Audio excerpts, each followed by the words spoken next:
Ouais, c'est une sale soirée. Et ce qui est dur, c'est que c'est pas la première non plus. On prend une déconvenue à domicile, on prend le bonus. Donc c'est dur parce que, encore une fois, on a l'impression de se répéter, mais il y avait beaucoup de choses qui ne sont pas achetées dans ce match. On est crucifié sur des interceptions et on continue à y croire, on revient bien dans le match et on n'arrive pas à scorer au bon moment et quand on a des occasions, on n'arrive pas à aller au fond.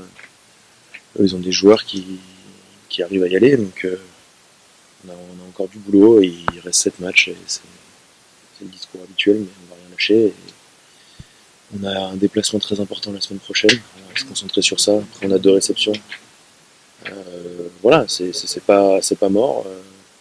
C'est pas mort, on a encore l'espoir, sinon on serait plus là. Et on va continuer. Et toutes les bonnes choses qu'on fait depuis le début de saison, elles vont finir par payer. À un moment donné, il y a cette pièce qui a été jetée au début de saison. À un moment donné, elle va nous retomber du bon côté. Donc il faut y croire, il faut croire en ce qu'on sait faire, il faut croire en ce qu'on fait de bien et le faire à 100% pour arriver à faire quelque chose. Je pense que si c'était décourageant, on aurait déjà jeté l'éponge et on irait plus s'entraîner le lundi. Donc non, tant qu'on est là, c'est qu'il y a de l'espoir et qu'on a envie d'y croire. On a montré depuis le début de l'année qu'on avait des bonnes choses dans cette équipe de Grenoble et on a envie de se battre pour ça et pour les joueurs et pour le staff, pour tout le monde. On a envie d'avoir de montrer à tout le monde que le travail, les gens qui viennent nous voir jouer, c'est pas pour rien et que peut-être qu'on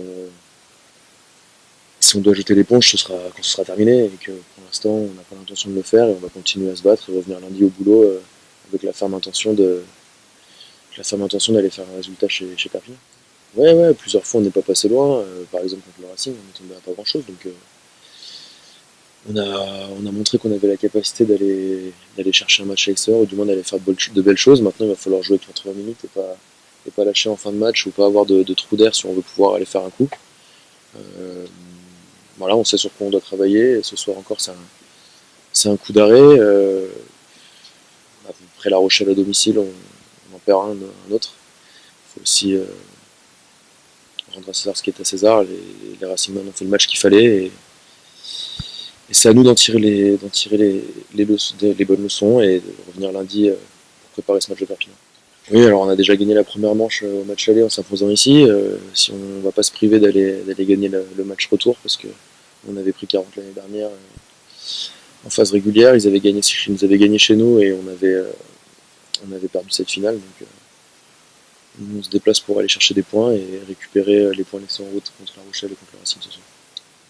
Non, je dirais pas de la fébrilité parce qu'on essaie de travailler en confiance. Je pense qu'il faut aussi, comme disait Fabien tout à l'heure, prendre en considération que les équipes nous lisent aussi, ils travaillent sur ce qu'on fait. Et là, ce soir, on a mis trop de temps à s'adapter et on s'est exposé et ils ont joué sur nos failles et c'est à nous de réagir plus vite. Je pense pas que ce soit une preuve de fébrilité de la part du groupe. Et maintenant, l'important, c'est de peut-être moins s'ouvrir d'entrée et un peu plus adapter notre jeu à l'équipe contre qui on va jouer et moins jouer ce jeu ouvert qui a en début de saison fait notre force et qui montre que sur les 2 derniers matchs on a pas mal été contrés, même 3 derniers matchs.